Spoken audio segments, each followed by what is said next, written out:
can. And I give our cops a mission. I give you a mission. You get knee-deep in school board elections. You endorse candidates. You run candidates. The schools do what the school board tells them to. And you elect those school boards. And folks, have them keep those stinking doors locked. Have them put that laminate film on any glass on the door beside the door. And teach those kids what to do. And teach those educators. And think about the fact that those teachers are going to die for those kids. Let's give them something in their hand besides their keys, yes? And so while you're wagging a finger in their face and making the schools do what needs to be done, let's look at the fingers pointed back at us. I tell you and I tell all my cops, you carry 24/7. Now, folks,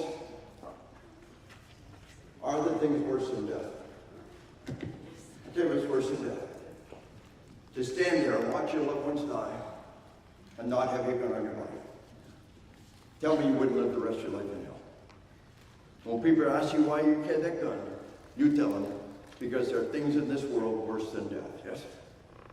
And you cops out there, I tell you, it especially appeals to you, it occurs to you, but I want to give you an name on this now.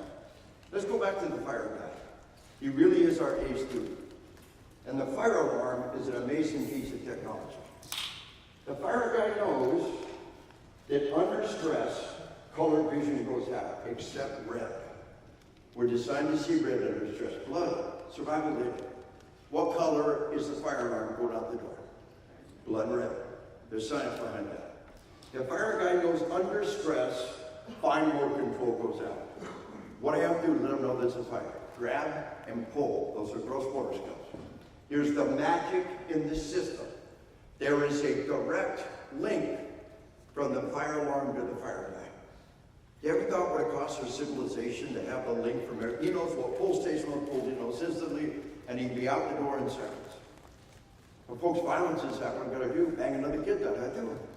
The answer to fire is always get out. Having the fire alarm on the way out the door is a good idea. The answer to violence is not always get out. Whatever their answer is, it needs to be in our body. The cell phone's a good place to begin. Bang another kid died. Near vision's gone, total vision's gone, fine motor control shot. I challenge you to knock the phone under stress. Bang another, you knock the phone, good for you. Now dial 911. I fumble the dial under normal conditions. I give you case after case where people could not dial 911. Bang another kid died, you dial 911. Here's the tricky part. While gunshots and screams are washing out the sounds, you have to explain who you are and where you are and what's happening. In many cases, it's physically impossible. Even when you do communicate the necessary info, then they got to turn around and start dispatching people. All that happens in just a few seconds with the fire alarm. Why can't we have some for violence? Like the fire guy does for a fire. But we do, and I'm a huge fan.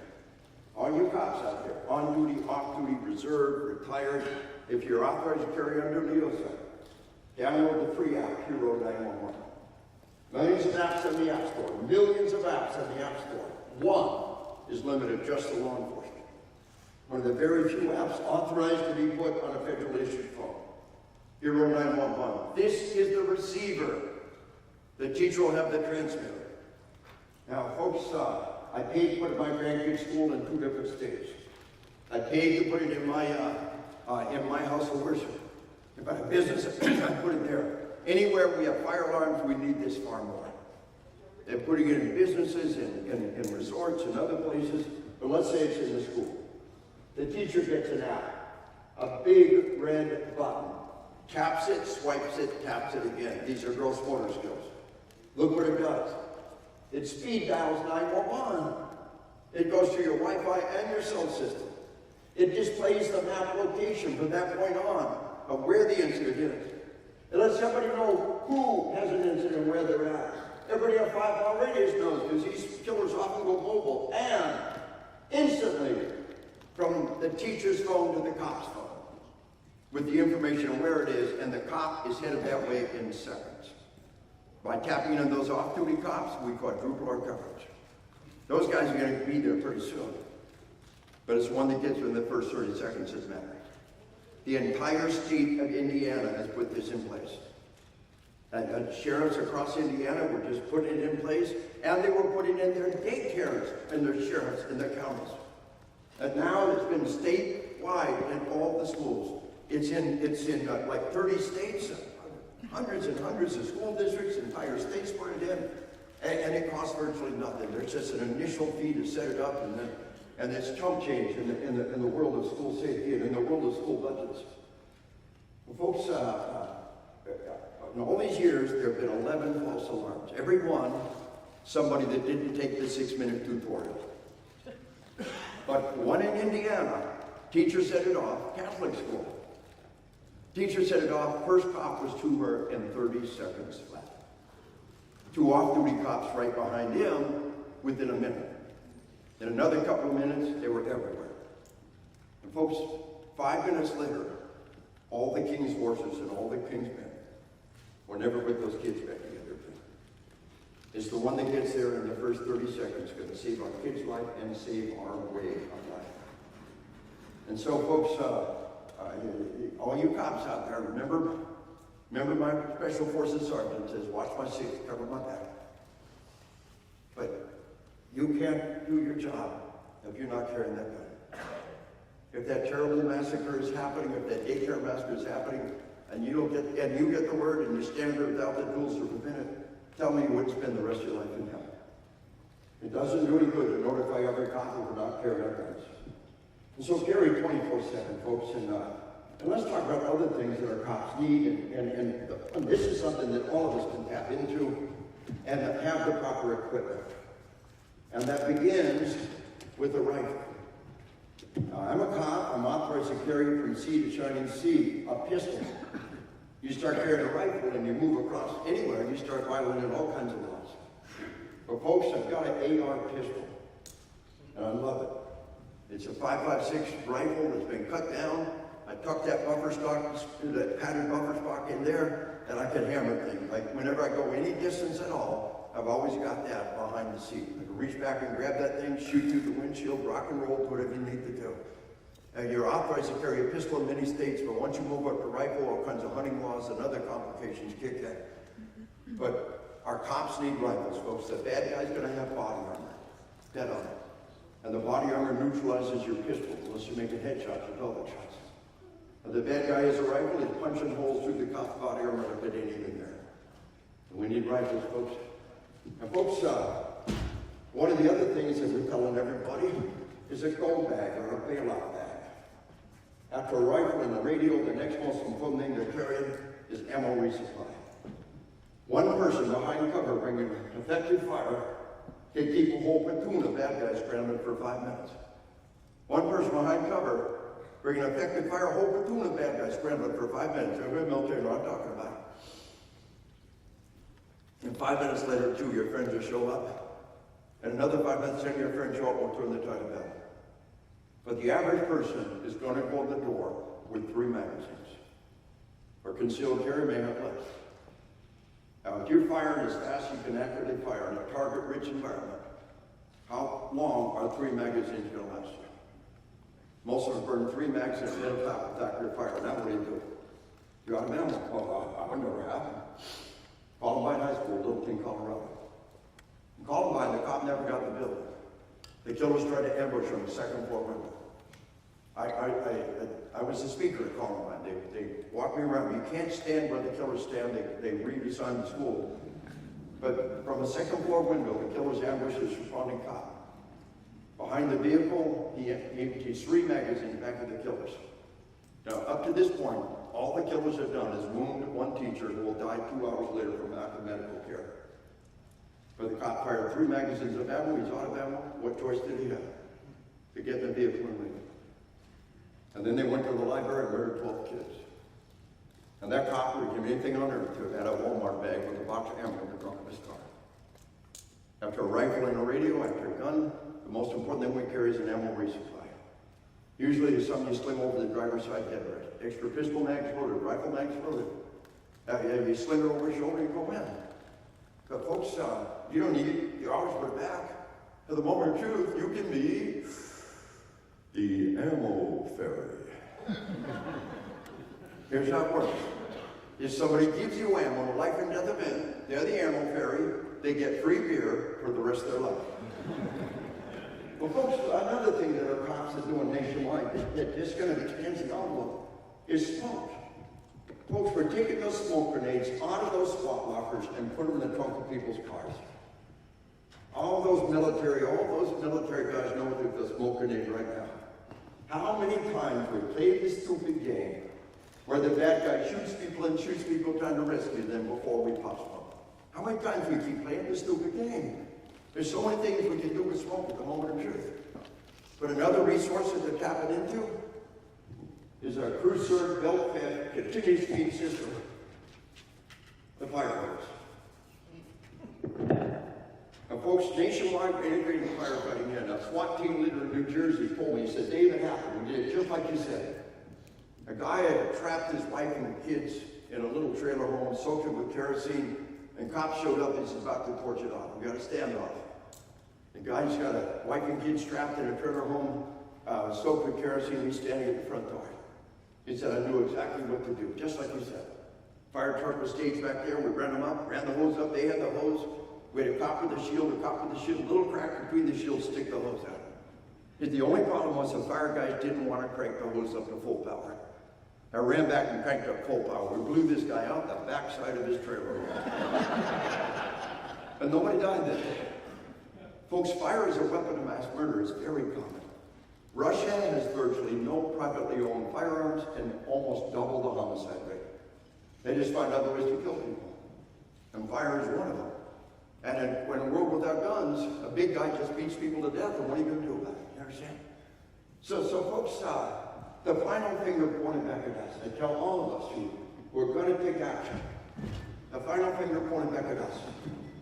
Have our heart and mind ready. And if you truly have your heart and mind ready, that equals training. Training, training, training. You be training fools. If the range is open and ammo available, you be there. Now, folks, I'll give you a police example, but it expands to all of us. The Pulse versus the Pulse nightclub. 49 people murdered in the Pulse nightclub in Orlando. The nightclub had an off-duty cop hired to provide security in the parking lot. The official Orlando report quotes their cop as saying, I heard a rifle, I had a pistol, I chose not to go in. That man being sued. If I was on the jury, I'd be sending a message. A cop, especially being paid on duty, does not have the right to hunker down and hide while 49 people were slaughtered. But then what happened was two people escaped down an exit. Now the killer propped over the exit with a foot and murdered those few people in front of the cops. And then brings the cop under fire. Everything up to this point is straight out of the official Orlando report. But a cop was there told me their cop was behind a vehicle riddled with rifle bullets, fired most of a magazine from about 30 feet away, and didn't hit once. No wonder you didn't know that. No skill, no ability, probably some goofy rinky-dink little off-duty gun. I tell people, carry your shoot gun and shoot your carry gun. But folks, the other example I want to give you is the Draw the Prophet Muhammad Art Festival. That's at Dallas, Texas in May of 2015. Now, in the eyes of Islam, to draw the prophet is a terrible crime. And they're afraid to draw bad guys that are dead. Two art critics from Arizona showed up. Here's the layout right there. Now, this is dead art critic's car. There's Officer Greg Stevens' car. And he's in the southern entrance to the Draw the Prophet Muhammad Art Festival. He's standing about there. The motorcycle wasn't there at the moment. This is a post-crime scene photograph. A black car screeches to a halt. Both doors pop open. And Officer Greg Stevens said the hair is down the back of my head. He said, when you feel that hair stand up your arm, you pay attention. He's already in position one. He's got a good firm grip on his gun. You know, we do our drills, hand off the gun, our gun's already out. Let's do a few drills. We begin with a good firm grip. And the vast majority of law enforcement circumstances, they begin with a good grip. Don't need it, let go of it. It's almost instinctive. So boom, he's in position one, the doors pop open. They roll out both doors simultaneously. The driver rolls out, shoots unarmed security guard. Now folks, we cannot, these are the bravest of the brave, I'm not mocking them, but we cannot call unarmed people security. There's legal liability associated with that issue. Call them safety. Call them run like heck for the man when the gun shows up. But don't put him in uniform, says kill me first, and not give him the tools to do the job. So that unarmed security guard was hit once, and he's running at Mach 2 on his way to the Mexican border, right? But he did distract the driver for a split second. Now the passenger rolls off the vehicle, and Officer Greg Stevens, around that blue dot, 40 feet away, he said, I saw the barrel of an AK-47 come at me, I drew and fired. He said, I cannot tell you who fired first. I'll tell you who fired best. From 40 feet away, you put some volley of 4, and this guy going for pelvic shots. Assume for the beginning of body armor, just going for low center mass shots, and puts the bad guy down. Now, the driver, 30 rounds, over 30 rounds of rifle fire have been fired at Greg Stevens that won't hit once. He's hitting with virtually every shot there. Now, the driver realizes we got a problem here, and he starts shooting at Greg and advancing here. Right about there is when Greg, it brought him. Now the range is close to around 30 feet. Greg's going for headshots, a volley of 4, and puts that guy down. Now, this is a very unique circumstance. They're clearly terrorist attacks, and that car could be a bomb that will go off any minute and kill hundreds of people. They had load-bearing vests, they had backpacks that could have been bombs. As long as they are still twitching, they are a legitimate threat. Greg re-engages the passenger who's grabbing at his foot. He thought the guy was going for a detonator, and so puts volley 4 on this guy. Now he said he's got a Glock, 45 caliber. He's got 14 rounds. He's fired 4, 4, and 4. He's got 2 rounds left. The driver's still twitching. He said, city's paying for the ammo. Dropped the magazine, did his speed reload, checked 360. Who would not want to shake that man's hand? Well, folks, Officer Greg Stevens was not a SWAT dog. He was not a competitive shooter, although those are good. Officer Greg Stevens' department had an open range once a month for 37 years. And for 37 years, once a month, Officer Greg Stevens is on the range. And he trained hard, and he trained realistically. So you're going to end on your own time? Not even paying you. We're going to end on your own time for. This is why. For 37 years, monthly, Officer Greg Stevens made a deposit in his savings account. In May of 2015, he made a major withdrawal. Folks, it's not enough to have a gun. You've got to be good. Now, don't be a gun snob. You got to fire 18,000 rounds and do all this to be able to carry a gun. No, don't go there. But once you made the decision to carry it, dang it, let's get the training. My great-grandmother in New Orleans in 1932 shot a guy off the second floor back balcony. Granny had probably never fired more than 50 rounds of that, if any. But she ultimate point-and-click interface. She pointed the revolver at the back at that balcony door and pulled the trigger, and the bad guy went away. The next morning, they followed a blood trail going out to the alley. Yes. Granny with the revolver in the bedside stand is a force to be reckoned with. But once you've made the decision to carry a gun, the next step is being good. So folks, I trained at the NRA this last weekend. I spoke all 3 days at the NRA Carry Guard or Personal Protection Conference.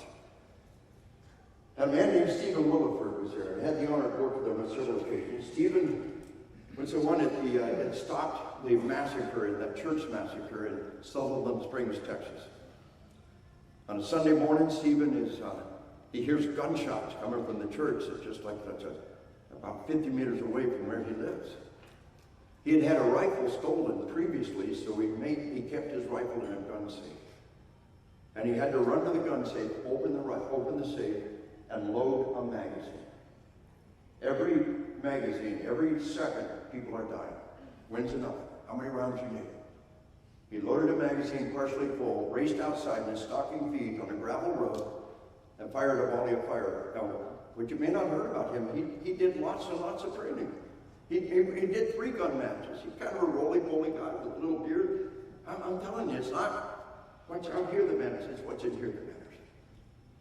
And he had trained for body armor defeat. He trained to go here, here, and here to defeat body armor. He's got a side shot of the guy, puts a volley in him. Now the bad guy is injured, and he hobbles to the car and races off. These people are all trained on video games. The moment they get hurt, owie, Mom, I don't like this game anymore. The moment, even when there's a threat that they might be hurt, They say, I don't want to play this game anymore, and they kill themselves. So he gets in a car and runs off, and you know the rest of the story. They chased him down, and ultimately he killed himself. But Stephen Williford was there, and he had just been in the governor's office, Texas governor's office. And there had been a major meeting and transfer of information. Stephen was invited as a true Texas state hero.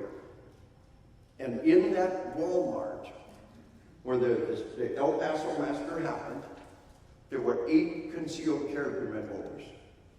And every one of them said, I was grabbing my family and getting out of there. Now, you got to respect that.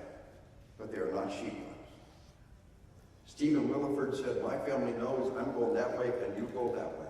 You call the cops, you describe me, tell them what I look like, and tell them I'm the good guy. He said, if I didn't have a gun on me, I would have raced to the sporting goods, busted the glass, grabbed a Mossberg and a box of ammo and been at it. And folks, those of us who are good, there's a part of us that yearns for an opportunity to use our skills. The idea of running away while this terrible massacre happened is just an abomination. But it's a matter of training and confidence. Are you going to be running away with your family and God bless you? Or are you going to be going toward the bad guy? And I tell you, it comes back to training. So folks, I tell people there's so many things we could be doing that reinforce survival skills. Hunting. I'm convinced from a lifetime of study. The best way to prepare for combat is hunting. Don't hunt, go with your friends and do it. See what it's about. Cowboy action shooting, airsoft, and paintball. Can't buy ammo, can't afford ammo, don't whine to me. My grandkids and I sit in the dock and throw pine cones in the water and shoot it with a pellet pistol for hours. Folks, martial arts is an enormously valuable set of skills you can do with your loved ones. And I am a huge fan. And by the way, come up with dibs on some of these if you want, I'll sign them for you. You know, these have gone up for charity auctions. Charity auctions, 3 different times. Every time they sold for over $200. Not even dead yet, my art with money. For you, it's free. Right? For you, it's free. So folks, I'm a huge fan of the martial art of the firearm. I grew up in the martial arts. I love the martial arts. I turned 18. My martial art became the rifle and the pistol. But I've heard for years about the martial art of the firearm. I won't go in detail. Look online. They are dynamite. Dynamite. www.hojutsu, HOJUTSU.com. I thought it was good. I'm a gun sight grad, a front sight grad, do a little competitive shooting. I showed up for the first 3-day weekend and go across the country. I barely made brown belt. That's skin of my teeth. I trained for 2 years to make black belt. I knew the shots I was missing. I knew the times I was missing. And I trained for 2 years to make my black belt. 20 million Americans in the martial arts. Only a couple thousand compete. Americans aren't into that kind of competition, but striving for the next belt, we can wrap our mind around that. The structure, the dojo, and the belt, and the discipline, we can wrap our mind around that. So folks, you know, I enlisted in the Army in 1974. My dad was a cop, and every police department had a shooting range. Had a shooting team. Some of you old timers remember all those shooting focus. They're gone. You see, right up to the 1970s, the World War II veterans were running the show. They were our sergeants and our captains, our chiefs and our sheriffs. And they all had a pistol team. And they honored the roly-poly little guy in the pistol team more than anyone else. Now, Jiu-Jitsu is all paper targets, but it's moving, it's doing all kinds of crazy things. One shot off the target, you're out. And there's time hacks and stress. But Jiu-Jitsu has had closing on 30 people in real-world gunfights with over a 98% hit ratio. But folks, both World War II vets knew something that we forgot. We'll grow old, we'll grow fat, but we can still be one hell of a shot. You got every excuse for growing old. You got a pretty dang good excuse for growing fat, but there is no excuse for carrying a gun, not being a hell of a shot. We tell our cops, at least let your hobby have cardio demands, running, swimming, basketball, softball, tennis. So there's a motto that runs through my sci-fi fantasy series. I take this stuff I teach, put a little sci-fi fantasy series. It's slightly crude, I apologize. It simply says this, piss on golf. Real Americans go to the range. There's no survival skill found on the golf course. There's no cardio demand found on the golf course. For us, a golf course is a willful and deliberate misuse of a perfectly good rifle range. And we are not impressed with no golf ball 200 yards. Hit a golf ball from 200 yards. We're impressed.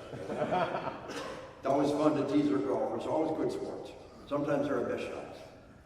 You know, all of us can look at how we spend our time and how we spend our money. For 37 years, Officer Greg Stevens on the range once a month on his own time. How much golfing could he have done in 37 years one Saturday month? How much time could he spend with his family? Sometimes the greatest love is not to sacrifice your life, but to live a life of sacrifice.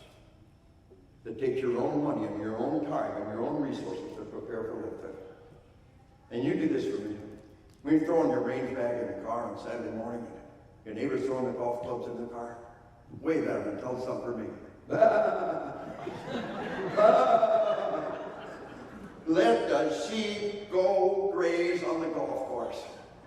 We're at war. The kids overseas are fighting and dying. And we ain't got money to piss away. And we ain't got time to piss away. A decadent trivial events. Well, folks, I want to wrap up the morning by coming full cycle back to assassination generation. I said I don't have you left, but I do have one left. And folks, just come to the full cycle that the state of California overwhelmingly voted to regulate children's access to these video games. And the video game industry fought them all to the Supreme Court. They said, we have the right to sell any game, any child, at any age. You cannot stop us, you cannot regulate us in any way, shape, or form. They spent vast amounts of money. Folks, one video game, Grand Theft Auto 5, the year it came out, made more money than the entire global music industry. One video game made more money than every rock concert on the planet, every musician, every CD, every download on the planet.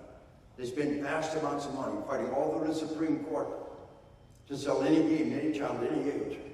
On one side were definitive statements for the AMA, the APA, the Surgeon General. On the other side, they found 82 journalism professors, 82 media studies professors who committed academic malfeasance and said there is no scientific evidence. Every medical, psychiatric, psychological group on one side, freaking journalism professors on the other side, and they conned 7 old men who'd never played Pong in their life. Overturned the California law. How many of y'all knew that? That's where we are today. That's a critical dynamic, and it's been completely flushed out of it, and it's in the book. I was at the White House in the President's Roundtable. The video game industry just lied to it. I said, sir, these people are lying.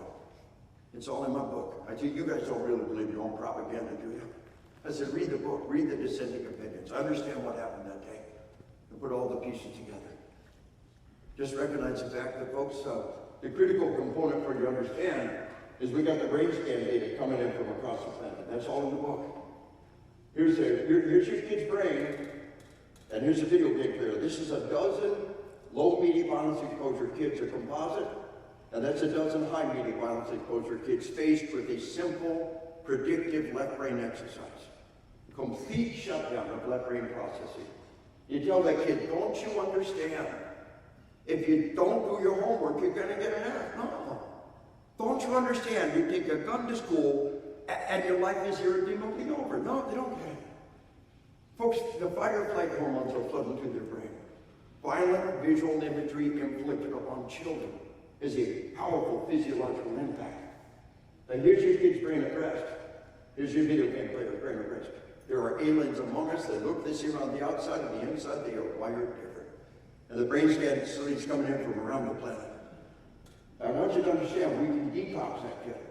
We can turn this kid back into that kid in about 2 or 3 days.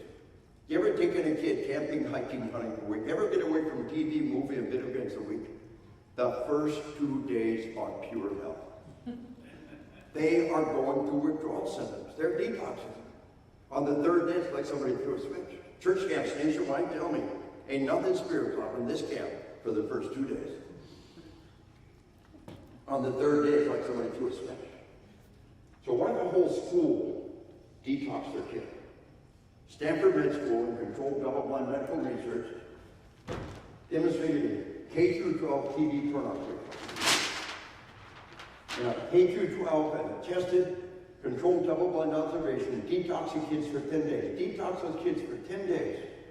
And violence and bullying down right at 48%. Has there always been violence since Cain killed Abel? Well, there's always been violence, yeah. You feed this stuff to your kids, you get more violence, you turn it off. Detox for 10 days, cut violence in half right now. The National Institutes of Health have called this the single most effective juvenile obesity reduction program ever demonstrated. Obesity down. Now the long term, the detox didn't do it, it's the long-term TV budget, the TV diet they put themselves on. They reduce the obesity. And folks, again, in a K-12 school, in state testing, math scores up 15%. Verbal scores on state testing up 18%. Of course the test was up.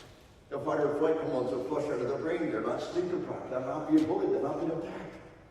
So this curriculum, folks, is taken off like grass fire around the planet, across France, across America. 2 school districts in West Virginia right now, 3 major school districts in Florida looking at it. Check out the website, www.takethechallenge, the TV turnout challenge. Take the challenge now.net. www.takethechallengenow.net. First thing you do, look at the testimonials. The number 2 testimonials in AP Wire article. The K-12 school turned it off, cut violence in half, cut bullying in half, and raised test scores double digits. So folks, we had an evil industry that fought tooth and nail, decade after decade, lied and deceived to sell a toxic substance to children, the tobacco industry. Decade after decade, the tobacco industry fought tooth and nail over one thing, to sell tobacco to children. My dad started smoking when he was 5 years old, 1940. Hey kids, cigarettes are good for you. Candy will rot your teeth. It's his money, he wants to buy cigarettes, that's his business. And that was the norm. No. 55 years later, those cigarettes finally killed my dad. But folks, you know how we defeated it? I tell you the day we defeated the tobacco industry. It was 1964. My 2nd grade teacher told us cigarettes kill people. I went home and hid my dad's cigarettes. You ever do anything like that? Yeah, my dad convinced me it wasn't a very good idea. But when our teachers told us tobacco kills people, we became the legislators and the voters and the judges and the juries. We didn't ban tobacco. We got to ban media violence. All we're saying is don't sell this garbage to children. Violent visual imagery inflicted upon children puts them in a fight or flight mode. Nobody should be talking about book banning. Nobody should be talking free speech. Nobody should be telling adults what they can or cannot do. And I'm not a big guy in laws, but I support the California law. If you'd have told my mom to buckle those 5 kids up, she said it wasn't possible. Came the law, it got done. Are we all okay with seatbelt laws for children? And again, this kind of thing to protect our kids with good fight. But just recognize where we're at today, folks, and the TV turnout curriculum. The Take the Challenge is a tool we can use to educate a generation and lead the way home. But in the meanwhile, got some dark and desperate times in front of us. And I tell you with all my heart and all my soul, it's not going away, it's going to keep getting worse. The game's ever more addictive, ever more powerful, ever more immersive. And then we got cell phones and sleep deprivation. We're going to talk more about sleep deprivation and what's our kids. But understand this, folks. When we talk about sleep, and this is a critical piece of the equation, folks, after 18 hours without sleep, your impaired judgment equal to 0.08 legally covered. After 24 hours without sleep, your impaired judgment equal to 0.10 above legally covered.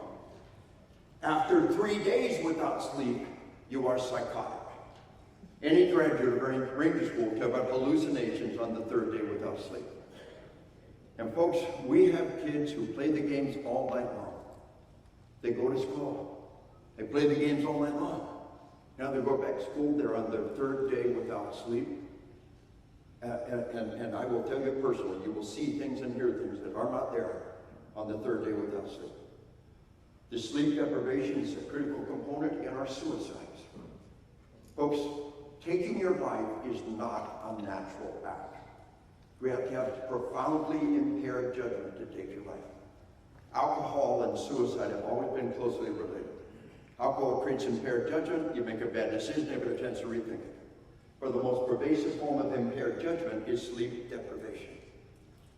And it is a critical factor in suicides. In the active duty military, we study every suicide intensely. In the active duty military, our suicides have nothing to do with combat. A non-combat vet is as likely to take life as a combat vet. A sleep-deprived person can be up to 5 times more likely to take their life. Sleep deprivation is a critical component worldwide in an explosion of suicides and teen suicides. Well, folks, the cop told me. He said, I had a good girl. He said she was an A student. She said, Dad, it's embarrassing.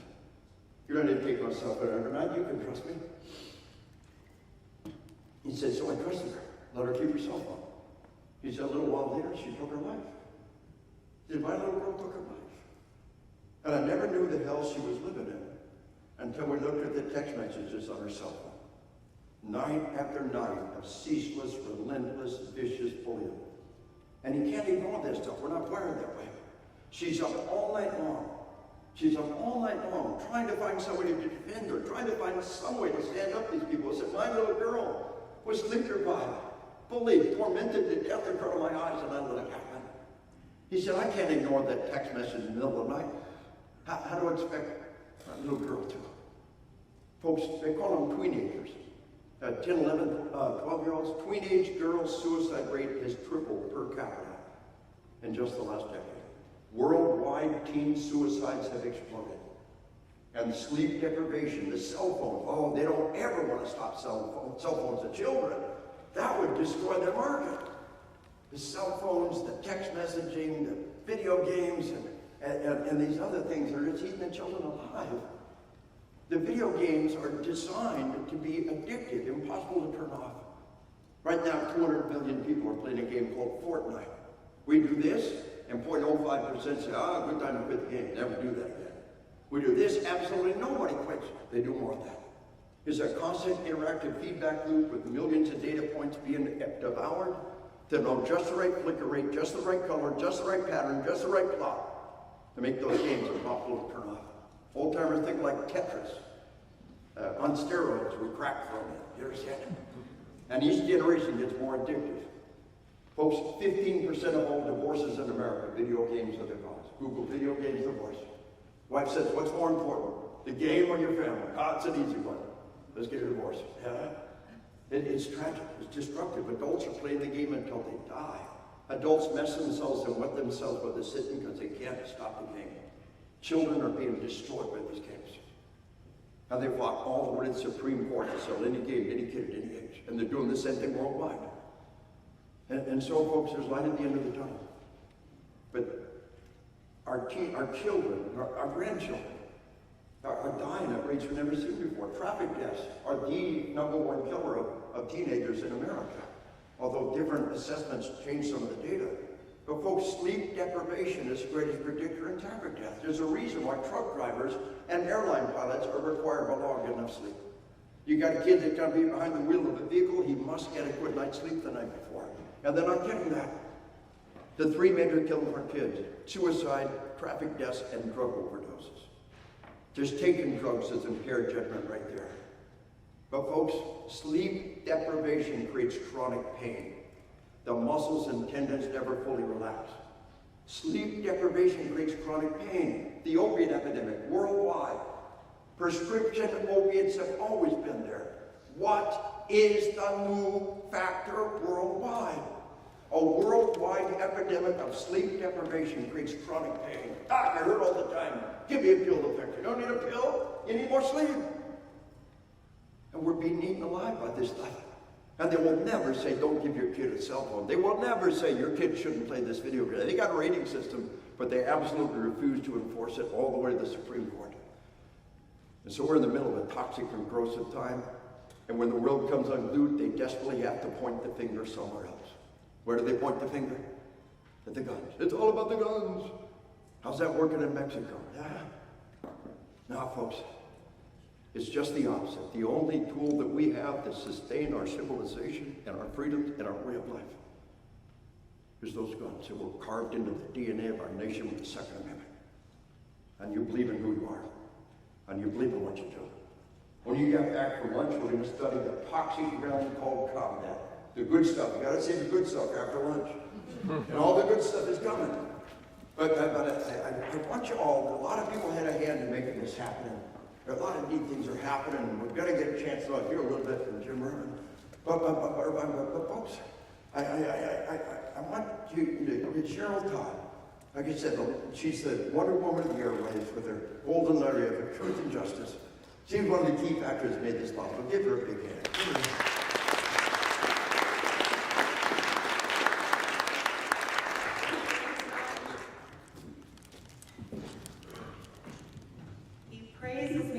Too much. It's a team of people that put these things together, and it's folks like you who take time out of your lives to come and participate. That is really what'd you call me, the superwoman of the airwaves? Well, you guys are the super people of Arizona. So thank you for that.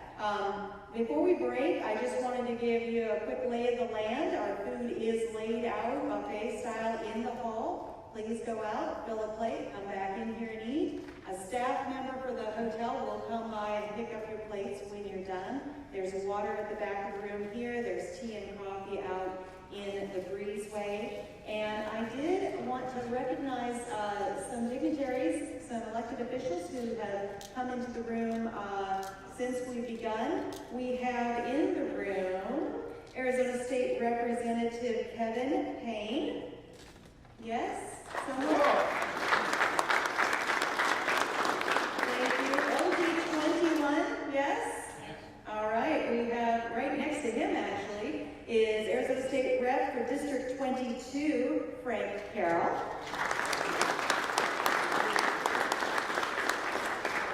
Up here to my right, we have Arizona State Rep for LD23, Jay Lawrence. And we have Dawn Dinsmore, who has joined us. She is from Peoria City Council and the Dysart School Board. Thank you.